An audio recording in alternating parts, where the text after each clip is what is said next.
Welcome. This is a lesson that will discuss parallel and perpendicular lines. Now, the main objective here is that we want to be able to write down equations of parallel and perpendicular lines. Now, let's look at the introduction problem that we have for us. It says the following are examples of parallel and perpendicular lines. Now, how can we identify a pair of parallel and perpendicular lines? Well, we're going to take a look at the equations of those lines. Well, if we take a look at the first example here, we can see that those two lines are parallel. And we can also see the equation for those lines. Now, one way to identify parallel lines and perpendicular lines is to actually take a look at the slope of those equations. So if we take a look at the slope of those equations that represent some parallel lines, we can see that those equations, they share the same slope. So one way that we can identify parallel lines is by looking at the slope, and if those two equations happen to have the same slope, then we can say that the equations that represent those lines are parallel. So when it comes to parallel lines, any pair of parallel lines, they will always have the same slope.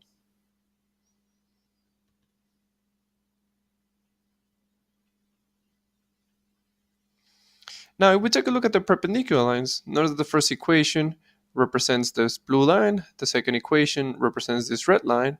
Now, if we take a look at their slopes, you will see that they are not the same slope, okay? Because we know that if they have the same slope, they are parallel lines. So when it comes to perpendicular lines, one way to identify perpendicular lines is to still look at the slope. And if those slopes happen to be what we call the negative,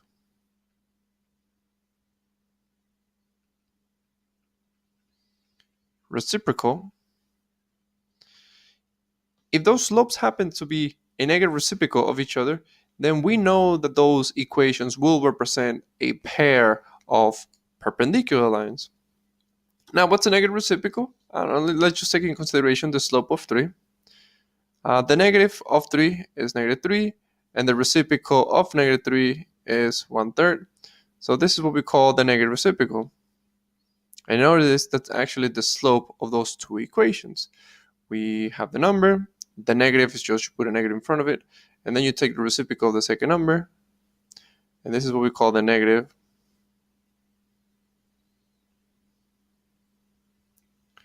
reciprocal.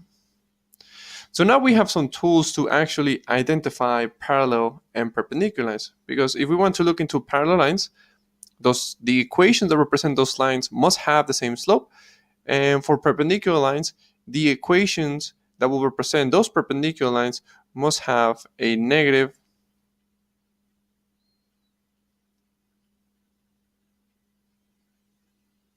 reciprocal slope.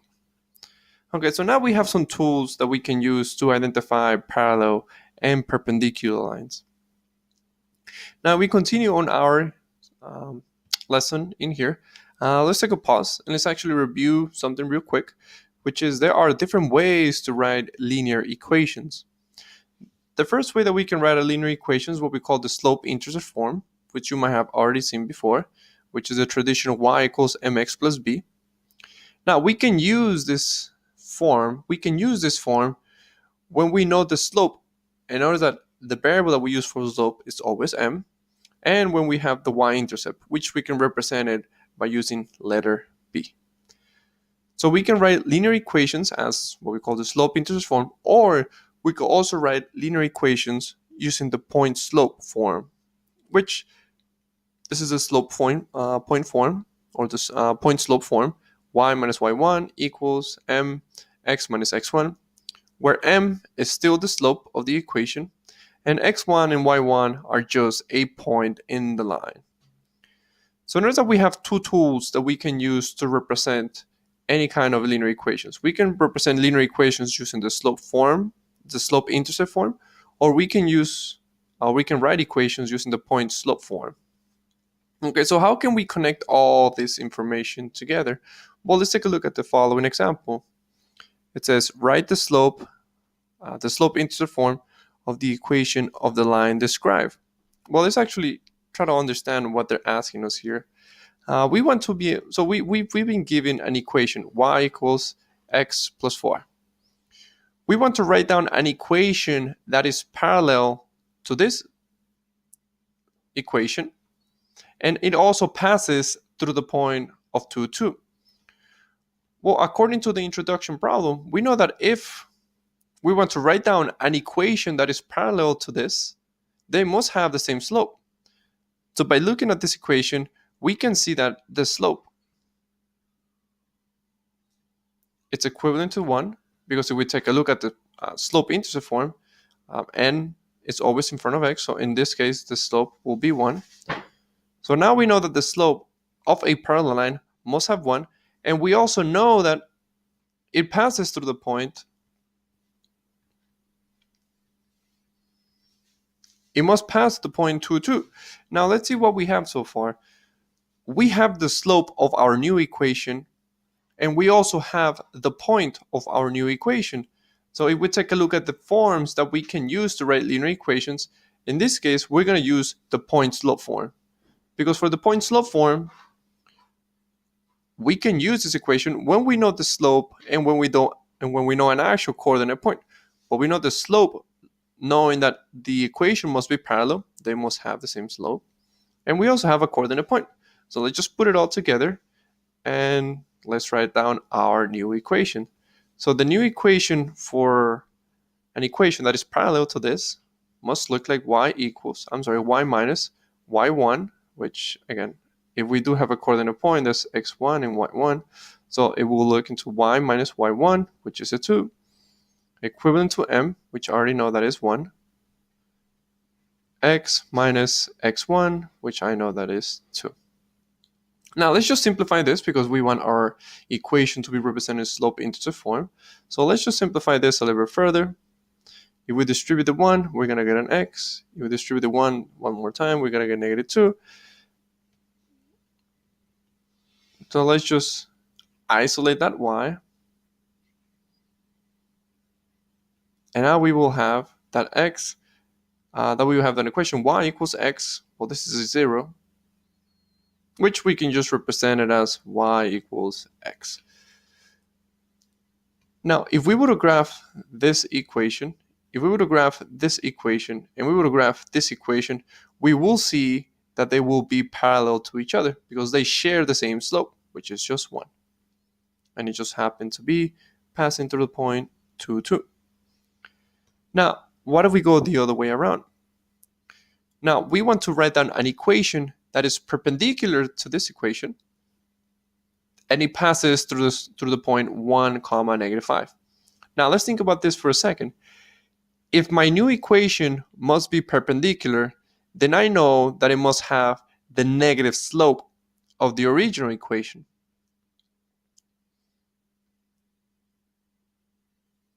So the slope must be the negative reciprocal.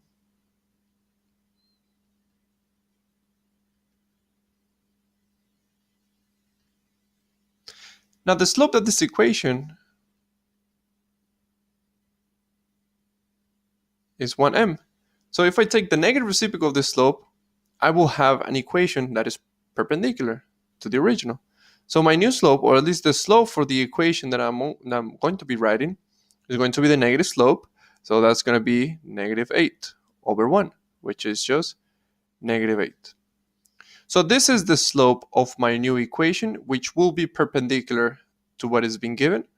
And I also have a coordinate point, which is going to be of the point that I want my equation to pass through is 1, negative 5. All right, so I do have all the information that I need. I have the slope for my new equation, and I do have a coordinate point. And again, we will be using the point-slope form. So let's just put that all together. Y minus y1, which is negative 5, equivalent to m, which I know that it's going to be negative 8. X minus x1, which is just going to be 1. Let's simplify this a little bit further. So this becomes y plus 5 equals negative 8x if I distribute this. And if I distribute this, that's a positive 8. Let's solve for y.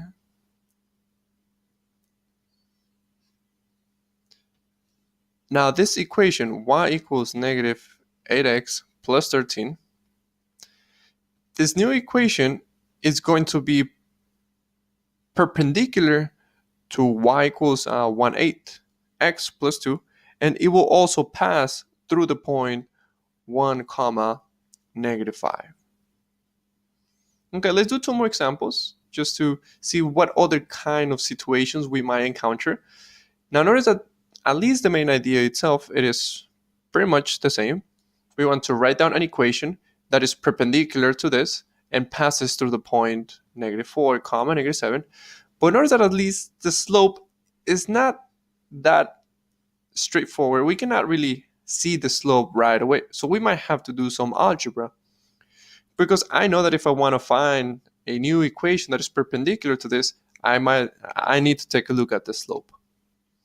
So let's write down our equation into the standard form. So let me write this down, and let's actually look for the slope of this equation. To do that, let's take away the 4x.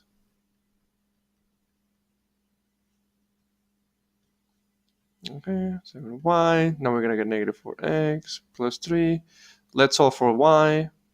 That way we got to get 7, 7. So my new equation, negative 4, 7, x plus 3 over 7.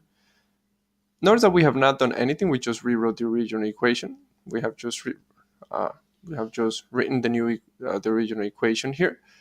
Now I know that these two equations are the same. Now keep in mind that I want to write down a new equation which is perpendicular to what is being given. So I need to write down the negative reciprocal.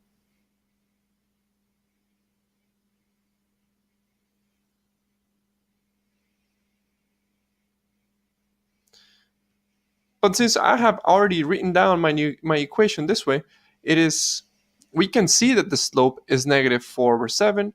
So the negative reciprocal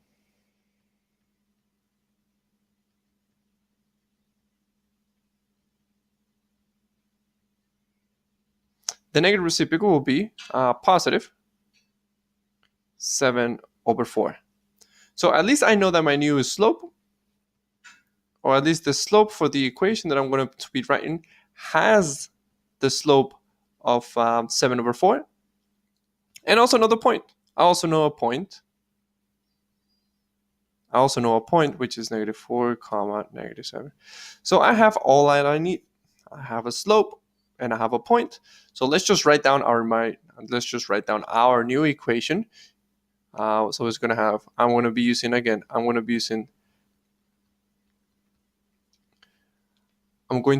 there's many ways to write equations, but I'm going to be using the point slope form.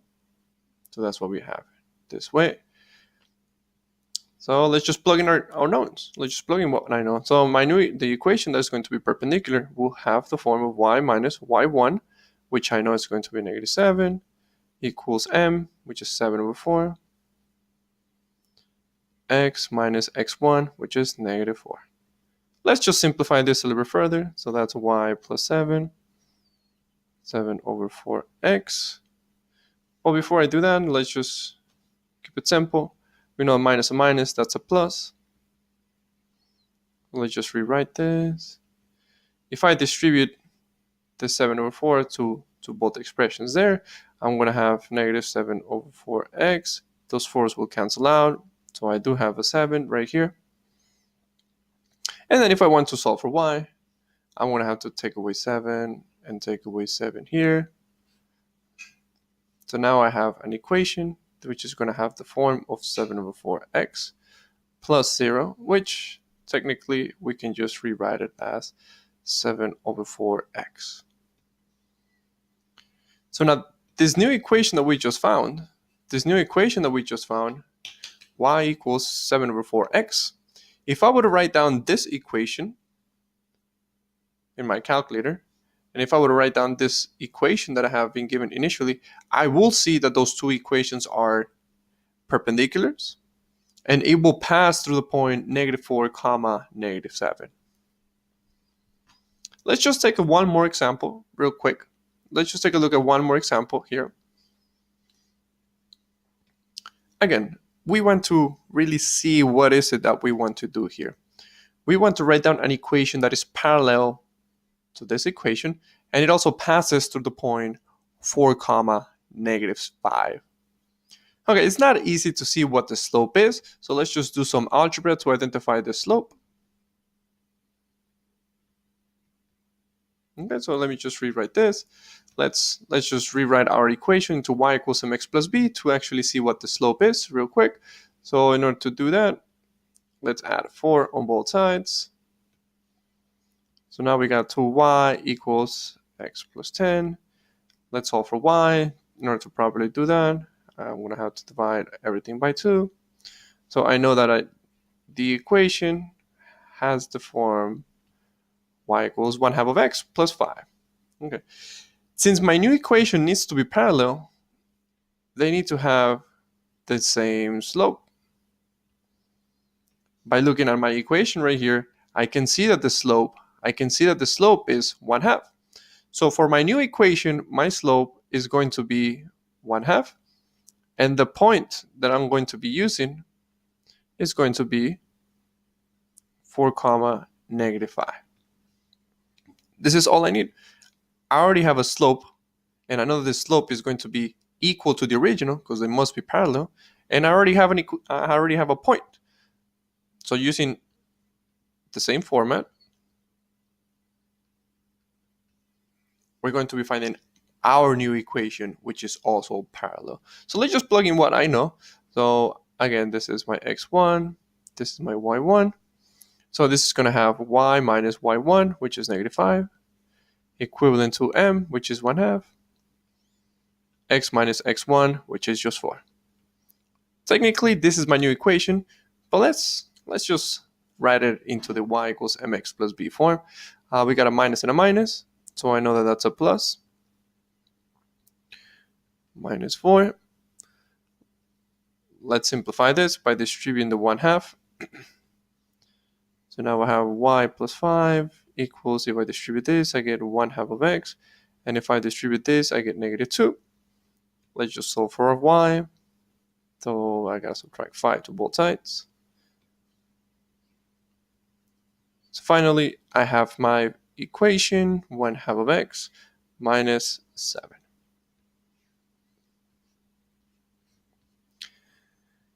If I would have written this equation,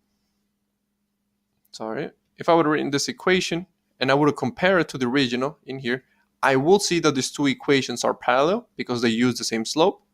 And I will also see that it passes through the point 4 comma -5. So just to summarize the lesson real quick, in order for us to identify parallel and perpendicular lines, we need to take a look at the slope of the equations. Equations which represent parallel lines, they must have the same slope, and equations that will represent a pair of perpendicular lines, they must have a negative reciprocal slope.